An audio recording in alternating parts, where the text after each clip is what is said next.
Assalamualaikum warahmatullahi wabarakatuh. Om Swastiastu, Namo Buddhaya, salam kebajikan, rahayu untuk kita semua. Sobat Barada Official, bertemu lagi dengan Barada Official, The Comedy Horror Explore.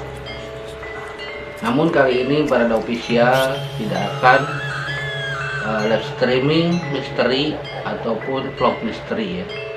Kali ini Barada Official akan menceritakan pengalaman misteri yang dialami oleh sahabat saya yang bernama, sebut saja, Agus Setiawan. Agus Setiawan ini adalah seorang security dari salah satu perusahaan ekspedisi yang menceritakan pengalaman misterinya kepada saya. Dan pengalaman itu dia alami dan betul-betul nyata.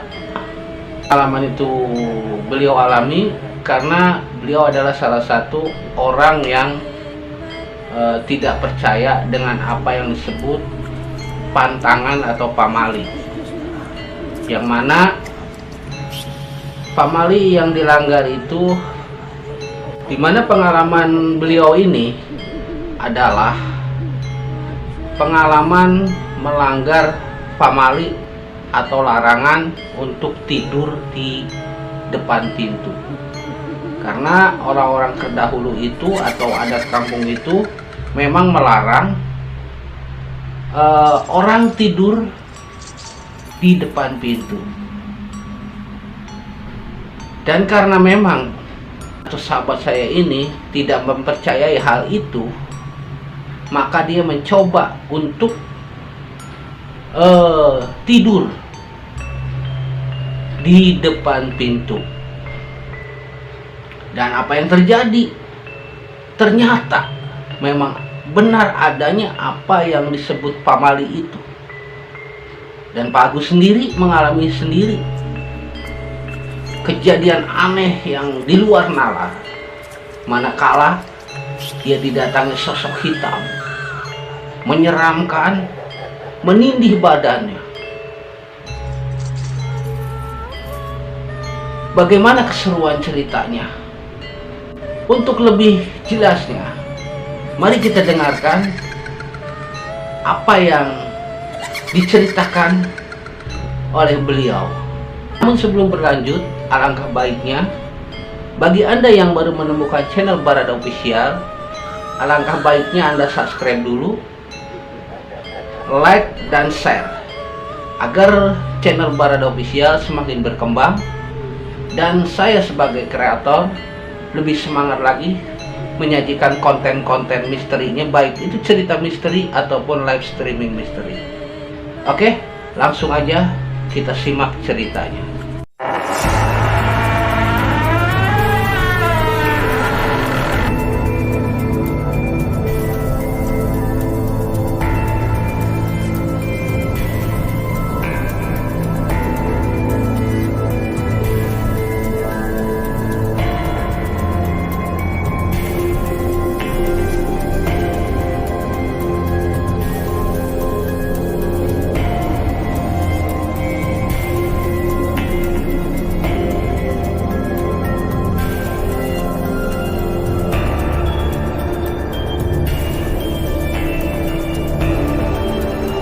Oke, Pak Agus, saya dengar Pak Agus punya pengalaman misteri.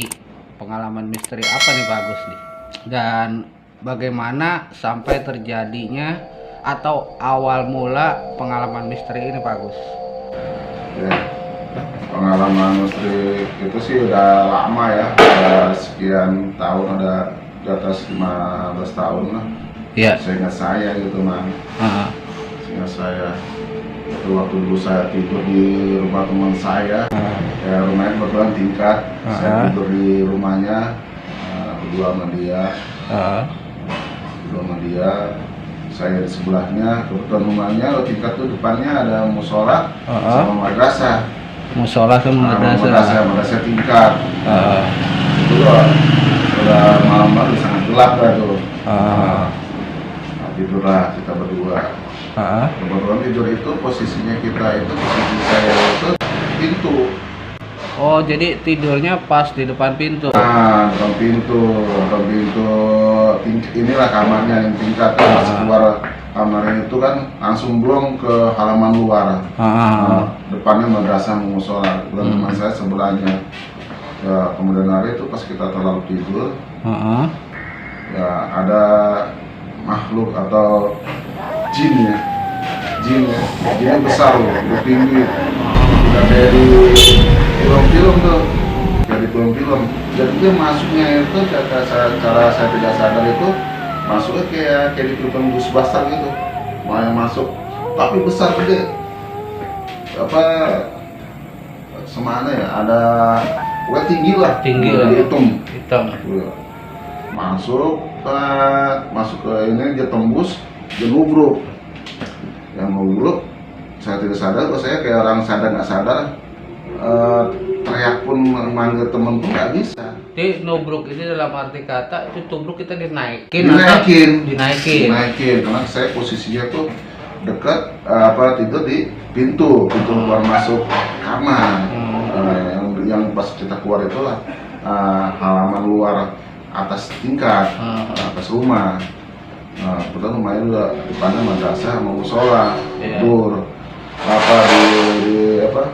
di tubruk itu, kita berontak tuh, ya berontak nggak bisa, kita manggil teman pun nggak bisa, kita secara tidak langsung sadar emang sadar ya. Sadar. Kebetulan pas sudah itu saya teriak-teriak kayak semacam kekunci nih mulut. Teriak kekunci. Jadi kita seolah-olah ini mau teriak ini susah, kita manggil teman pun susah. Dan antara sadar nggak sadar. Sadar. Tapi kalau itu kalau pikir saya itu sadar ya. Terus saya sih sadar. Betul. Saat sempat saya berontak, ya nggak bisa. Nah, pas beberapa menit kemudian ada lagi tuh makhluk, tapi bentuk binatang. Oh, jadi datang lagi makhluk lagi dua. Lewat pintu kamar atas juga, pintu luar kamar atas. Teman-teman saya masuklah macan putih dua. Oh, jadi macan putih dua. Macan putih dua masuk. Ini saya cerita lagi. Bentar. Kemudian saya ada ditubruk sama jin itu, yang makhluk hitam itu kalau untuk jin muslim atau jin apa saya kurang paham juga ya. Yang penting itu makhluk besar ya, seperti jin kayak di film-film. Ditubruk langsung ada macan putih masuk. Saya ditolong tuh, ini digigit di leher sama di pundak belakang. Yang digigit ini makhluk yang hitam apa Agusnya? Makhluk hitamnya. Ceritanya mungkin tuh mau nolong saya untuk melepaskan saya. Gitu. Terus? Udah digigit. Wah, berontak tuh jin ngelawan. Sampai hampir mau ke mental tuh macannya. Ngambang gitu kayak di film lah. Film itu. Kita juga kurang paham ya, namanya itu makhluk gaib ya. Lepas lah ya tuh, kalah tuh jinnya tuh, kena digigit sama macannya tuh, macan dua. Lehernya sama pundaknya tuh. Digigit lepas, baru saya tuh bisa terlepas, bisa bicara tuh. Bicara itu semua pada lemes nih. Pada lemes nih, udah pada kayak semacam kayak gimana ya? Pokoknya lemes lah, ada lelah lah. Setelah lepas itu, apa Agus sempat lihat nggak dia kemana atau hilang atau kemana? Wah, itu lari ke madrasah itu.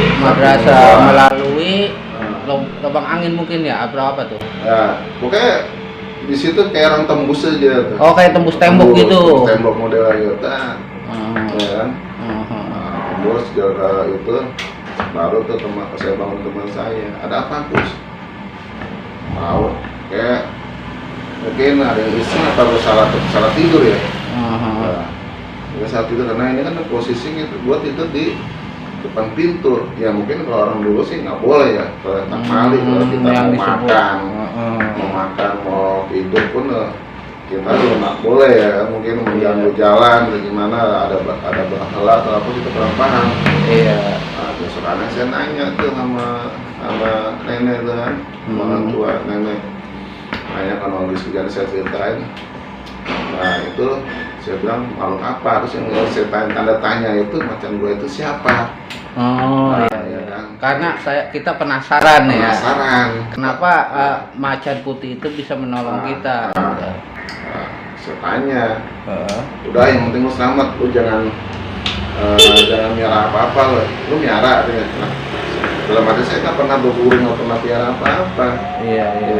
Kayak mencari langsung, ya itu nggak tahu ya apa kita nanya kita gimana dulunya apa ya kan. Emang disuruh di tempat kampung saya kan dijulukin apa, emang bulak macan itu emang dulunya macan. Oh ya, iya. Kampung itu kampung dulu itu macan. Ya. Sama kayak di tempat saya itu disebut di Arpaja di Bekasi dipanggil bulak macan, dan dulu itu macan tempat macan singgah di tempat kita, kampung kita. Udah yang penting lu selamat, masih alhamdulillah untungnya lu nggak nyampe kenapa-napa. Gitu ya. Berarti kalau saya ambil kesimpulan secara tidak langsung itu mungkin leluhur kita mungkin ya. Bisa jadi itu kalau kata orang-orang dulu sih seperti itu. Ya kan? Jadi kembali lagi saya ke awal nih Pak nih ya. Pak Agus itu lihat persis mukanya yang hitamnya itu nggak, bentuknya gimana mukanya itu sempat. Itu kita secara tidak sadar itu emang kita ngelihat budak tinggi hitam, bukan lu budak tinggi hitam, gede. Itu di apa di rumah teman saya tempat saya itu itu mah. Iya. Budak tinggi hitam. Pokoknya gimana sih kalau misalnya jin kayak di film-film itu, yang benar kalau jin itu besar benar. Mukanya gimana nih, wajahnya? Bulat tinggi hitam. Apa tapi kan nggak terlalu jelas. Nggak terlalu jelas ya? Terlalu jelas. Apa ada taring atau enggaknya? Enggak, itu nggak terlalu jelas, taring itu nggak ada. Botak. Oh botak? Botak. Iya. Kalau macan macan putih emang bertaring, saya keluar gitu. Wah, digigit. Mampang sampai macannya mau ngontal tuh, sampai mau terlepas dari gigitannya nggak bisa. Pun di pundaknya jin pun digigit juga, sampai mayangnya. Terus dari temen itu, apakah dari temen itu ada tanggapan apa dari teman setelah kita cerita bahwa semalam kita mimpi atau gimana gitu? Ya tanggapan teman sih, ya cuman sebatas obrolan aja, sebatas obrolan mungkin penunggu situ kali, madrasah situ. Gitu. Gue juga sering lihat, emang ada semacam kayak penampakan di situ di madrasah. Selain jin tuh ada kayak kuntilanak. Jadi pengalaman misterinya seperti itu Pak Agus. Pengalaman misteri seperti itu, tapi himbauan saya, kalau misalnya kita di mana kita tidur, kita singgah rumah teman kita apa di mana ya mitos-mitos itu yang sebetulnya ada. Orang itu ada semacam kayak makan, kencing, tidur, kita itu ada sebetulnya. Iya. Ada adab istiadat, ininya ada lah. Ada adabnya. Adabnya ada. Ya mungkin itu juga kena kelalaian atau kecobaan atau nggak saya perhatiin ya kan. Ya terjadi seperti itu yang saya alami. Ya, mungkin kedepannya kalau misalnya kita tidur atau kita posisi mau tidur, ya itu mesti ada aturannya. Iya. Seperti kayak orang sholat itu ada aturannya. Jadi memang benar kalau tidur di depan pintu itu memang fatal akibatnya Pak Agus ya? Seperti itulah. Karena Pak Agus sendiri udah mengalaminya ya? Mengalami pribadi saya sendiri. Iya. Gitu. Istilahnya sampai namanya untung ada yang menolong makhluk sejenis juga ya. Entah itu siapa saya kurang tahu, yang penting saya selamat. Gitu. Oke, yang terakhir Pak Agus untuk pesan-pesannya buat penonton Barada Official ini apa nih Pak Agus tentang pengalaman yang Pak Agus alami ini? Ya, pengalaman saya yang saya pesan saya untuk semuanya, ya. Untuk semuanya pemirsa ya di luar sana ya mitos itu bukan masalah mitos ya. Inilah semua itu pasti ada yang disebut pamali itu pasti ada akibatnya. Pamali itu ada, akibatnya pun ada. Oke. Ya, kan? Yang mesti saya alami, kayak semacam kayak orang jangan buang air kecil di situ. Itu benar-benar ada yang pernah juga kejadian orang misalnya sambat, selesai ngecing di situ, buang di situ, udah sakit. Itu ada. Ya. Percaya nggak percaya, mitos itu emang ada sebenarnya. Jadi percaya nggak percaya memang Pak Agus pernah ngalamin. Ngalamin saya seperti itu. Oke deh Pak Agus, terima kasih banyak atas berbagi cerita misterinya, dan mudah-mudahan cerita ini menjadi inspirasi atau menjadi patokan bahwa pamali atau mungkin larangan-larangan atau tabu itu memang betul ada gitu ya Pak Agus ya. Oke, terima kasih Pak Agus ya. Ya, sama-sama.